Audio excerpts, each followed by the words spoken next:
ফেরাউনের পালিত পুত্র মুসা আলাইহিসসালামের বয়স যখন ৩০ বছর, তখন তিনি একদিন রাস্তা দিয়ে কোথাও যাচ্ছিলেন। দেখলেন যে দুই ব্যক্তি ঝগড়া করছে। ফলে হযরত মুসা আলাইহিসসালাম তাদের কাছে গিয়ে দেখলেন তাদের মধ্যে একজন ফেরাউনের মেহমানখানার বাবুর্চি, সেই কিপ্তি বংশের লোক, আরেকজন বনি ইসরায়েল লোক, তার নাম সামিরী। এ লোকটি কিছু কাঠ বিক্রয়ের জন্য বাজারে যাচ্ছিলেন। তখন ফেরাউনের বাবুর্চি তাকে বলল, তুমি আমাকে এই কাঠগুলো দিয়ে দাও। কিন্তু সামিরী তার কথায় রাজি হলো না, বরং বলল, যদি নিতে হয় তাহলে তুমি আমার কাছে এগুলো টাকা দিয়ে কিনে নাও, না হলে এখান থেকে চলে যাও। ফলে এ নিয়ে উভয়ের ভেতরে ভীষণ ঝগড়া বিবাদের সৃষ্টি হলো। তখন হযরত মুসা আলাইহিসসালাম অন্যায়ের প্রতিবাদ করতে এগিয়ে আসেন এবং বাবুর্চিকে নগদ টাকা দিয়ে কাঠ সংগ্রহ করার কথা বলে। বাবুর্চি তাতে রাজি হয় না। সে জোর করে কাঠগুলো নেওয়ার চেষ্টা করে, এমনকি সে কাঠ নেওয়ার জন্য সে জোর জবরদস্তি করতে শুরু করলো। হযরত মুসা আলাইহিসসালাম সহ্য করতে না পেরে বাবুর্চিকে এক ঘুষি লাগিয়ে দিল। বাবুর্চি ঘুষির আঘাত সহ্য করতে না পেরে মৃত্যুবরণ করল। এমন আকর্ষণীয় ঘটনা দেখে হযরত মুসা আলাইহিসসালাম তখন সামিরীকে বললেন, তুমি এখন এখান থেকে পালিয়ে যাও, না হয় বিপদ ঘটতে পারে। ফলে সামিরী হযরত মুসা আলাইহিসসালামের কথা অনুসারে দূরে অন্যত্র চলে গেল। অতঃপর পরের দিন শহরের অপর প্রান্তে অন্য একজন কৃপ্তি দলের লোকের সাথে পুনরায় ঝগড়া আরম্ভ করে। হযরত মুসা আলাইহিসসালাম তখন সেখান দিয়ে যাচ্ছিলেন। তিনি সামিরীর এই অবস্থা দেখে বললেন, তুমি একটা আহাম্মক। তুমি গতদিন এক কাজ করেছ, আজ আবার সেরূপ কাজ প্রবদ্ধ হতে যাচ্ছে। তোমার জীবনে কোনো নিরাপত্তা আছে কি? সামিরীও হযরত মুসা আলাইহিসসালামের কথা শুনে ভাবল, সে হয়তো গতদিনের হত্যার অভিযোগটা তার উপর বর্তাবে। তাই সে নিজের রক্ষার জন্য হযরত মুসা আলাইহিসসালামকে বলল, তুমি গতদিন একজন কিপ্তিকে হত্যা করেছ, আজকে আবার আমাদের ঝগড়ার সুযোগে আরেকজন কিপ্তিকে হত্যা করতে এখানে এসেছো।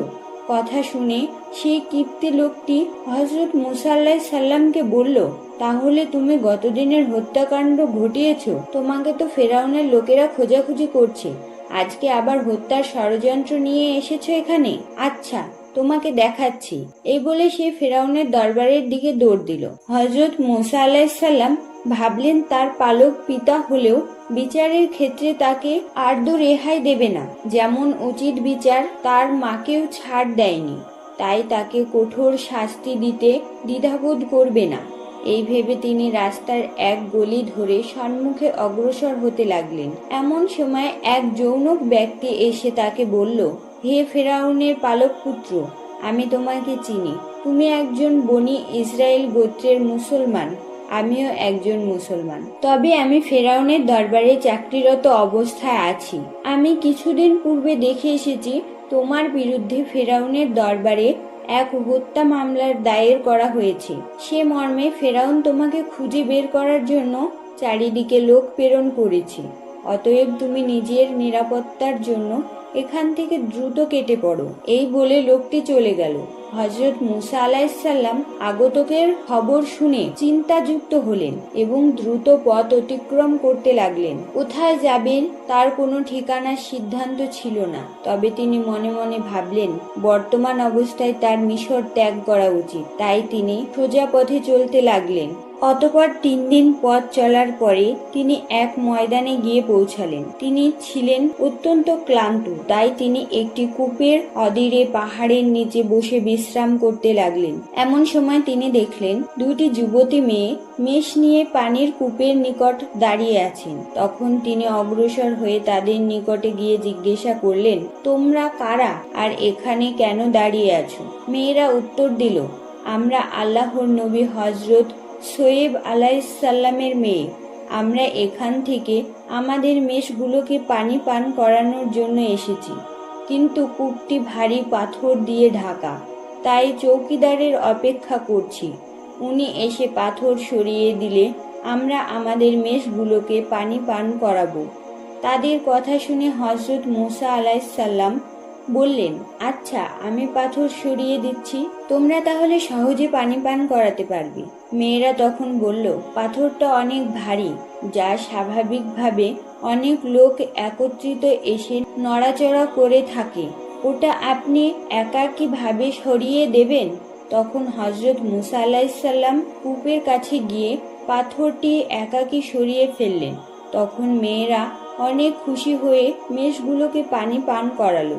অতঃপর হযরত মূসা আলাইহিসসালামকে তারা কিছু টাকা দিতে চাইল। হযরত মূসা আলাইহিসসালাম তা নিতে অস্বীকার করলেন এবং মেয়েদের চলে যেতে বললেন। মেয়েরা অত্যন্ত খুশি হয়ে দ্রুত পথ অতিক্রম করতে লাগলেন। একটু পরেই তারা গিয়ে তাদের বৃদ্ধ পিতার নিকট যুবকের বদান্যতার কথা আলোচনা করল। এমনকি তারা তাদের পিতার নিকট অনুরোধ করে বলল, বাবা, এ ছেলেটিকে তুমি আমাদের বাড়িতে রেখে দাও। সে অত্যন্ত শক্তিশালী ও ন্যায়পরায়ণ। তাকে তুমি রেখে দিলে সে নিয়মিত মেষ চড়াবে এবং বাহিরের যাবতীয় কাজকর্ম করতে পারবে। আমরা তাহলে অধিক সময় তোমার কাছে থাকতে পারবো। হযরত শোয়েব আলাইহিসসালাম বড় মেয়ে সফুরাকে বললেন, তুমি যাও, আমার কথা বলে ছেলেটিকে এখানে নিয়ে আসো। তখন সফুরা দ্রুত সেখানে পৌঁছে দেখলো হযরত মূসা আলাইহিসসালাম সেখানে বসে রয়েছেন। সফুরা মূসা আলাইহিসসালামের নিকট গিয়ে বলল, আমার আব্বাজান আল্লাহ তাআলার প্রেরিত একজন নবী, তিনি আপনাকে তার সঙ্গে দেখা করার জন্য বলেছেন। তখন মূসা আলাইহিসসালাম উঠলেন এবং বললেন, চলুন। সফুরা সম্মুখে এবং হযরত মূসা আলাইহিসসালাম পেছনে পথ চলতে আরম্ভ করলেন। কিছুক্ষণ পরে হযরত মূসা আলাইহিসসালাম বললেন, হে নবীর বেটি, আপনি আমার পেছনে হাঁটুন, যেহেতু আপনার পায়ের সৌন্দর্য আমার চোখে পড়ছে আর এটা শরীয়ত বিরোধী কাজ। তখন সফুরা বলল, আপনি তো পথ চেনেন না। তখন হযরত মূসা আলাইহিসসালাম বললেন, আপনি পেছন থেকে পথ বলে দিবেন, কোন দিকে অগ্রসর হব, আমি সেই অনুসারে পথ চলব। অতঃপর সফুরা হযরত মূসা আলাইহিসসালামের পেছনে পথ চলতে আরম্ভ করলো।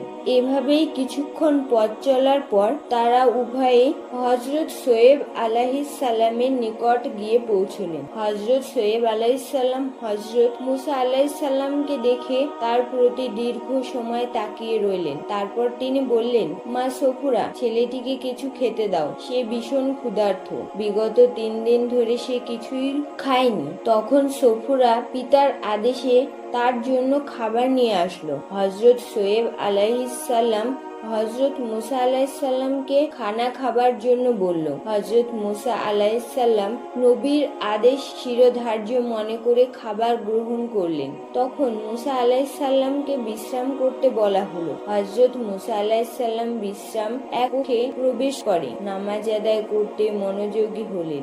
এমন সময় সফুরা এসে পিতার নিকট বলল, বাবা, এই ছেলেটিকে আপনি রাখলেন, চাকরিতে নিয়োগ করুন, তার মধ্যে আমি বিরাট লক্ষণ পেয়েছি। মূসা আলাইহিসসালাম চলার জন্য যে কথা প্রতিমধ্যে সফুরাকে বলেছিলেন তা বলল।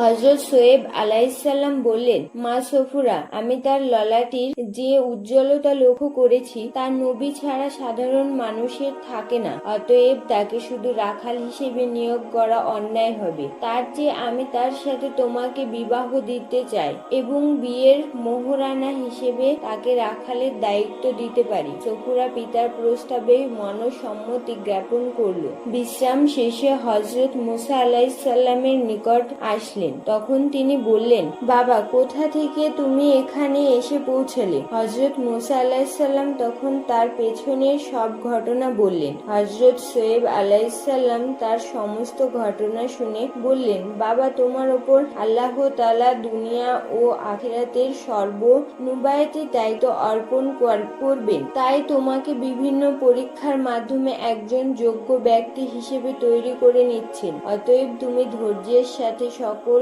সমস্যার মোকাবিলা করে যাও, আল্লাহ তোমার সহায়তা করবেন। এ বলে তিনি আদম কৃতক বেহেশত থেকে আনা মেশওয়াক নামের লাঠিখানা হযরত মুসা আলাইহিসসালামকে দিলেন এবং বললেন, এই লাঠিখানা আমাদের আদি পিতা হযরত আদম আলাইহিসসালামের বেহেশতে এনেছিলেন, অন্য কেউ ধারণ করতে পারবে না। এই লাঠি অত্যন্ত মর্যাদাপূর্ণ, এই লাঠি নবী ব্যতীত অন্য কেউ ধারণ করতে পারবে না। এখন তুমি লাঠি স্পর্শ করে এর পবিত্রতা যাচাই করো। হযরত মুসা আলাইহিসসালাম বিসমিল্লাহ বলে লাঠিটি হাতে নিলেন এবং চুমু খেলেন। তখন তার চোখের সম্মুখে ফেরাউনের দরবারে বর্তমান অবস্থা, তার মায়ের পুত্র হারানো শোকাতুর চেহারা ও তার পিতার অস্থির দৃশ্য সবকিছু পরিষ্কার ভাবে ভেসে উঠল। তিনি কিছু সময় নীরবতার সাথে সবকিছু অবলোকন করার পর পাঠ করলেন, আলহামদুলিল্লাহ।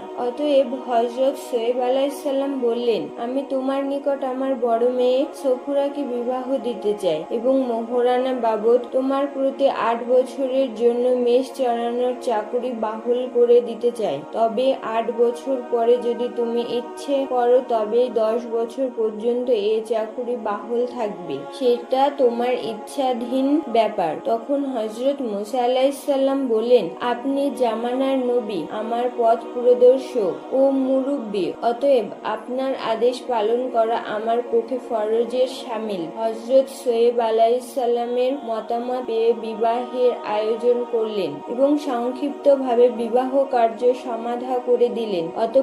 অতঃপর তিনি মেষ দেখিয়ে বললেন, এগুলো নিয়ে তুমি পাহাড়ের পাদদেশে চলে যাও, সেখানে মেষগুলোকে উদাসীন ভাবে ছেড়ে দিও না, কারণ পাহাড়ের দক্ষিণ প্রান্তে পর্বত গুহার বিরাট বিরাট সাপ বাস করে, ওদের সীমানায় গেলে তাকে ওরা খেয়ে ফেলবে, অতএব সাবধানে থেকো। ফলে হযরত মুসা আলাইহিসসালাম মেষ নিয়ে চলে গেলেন। যেতে যেতে তিনি সেই নির্দিষ্ট এলাকা পাহাড়ের দক্ষিণ প্রান্তে পৌঁছলেন। তখন তিনি মেষগুলোকে ওখান থেকে ফিরে আসার চেষ্টা করলেন, কিন্তু মেষগুলো ছিল এমন বেড়া যে এদিক ওদিক ছোটাছুটি করে ওখানেই থাকলো, পেছনের দিকে আর আসলো না। হযরত মুসা আলাইহিসসালাম তখন আল্লাহর ওপর ভরসা করে এক জায়গায় বসে বিশ্রাম নিলেন। কিছুক্ষণ পরে তার চোখে ঘুম আসলো, তাতে তিনি আর বসে থাকতে পারলেন না। তখন তিনি তার শ্বশুর প্রদত্ত লাঠিখানাকে বললেন, হে আশা, তুমি অত্যন্ত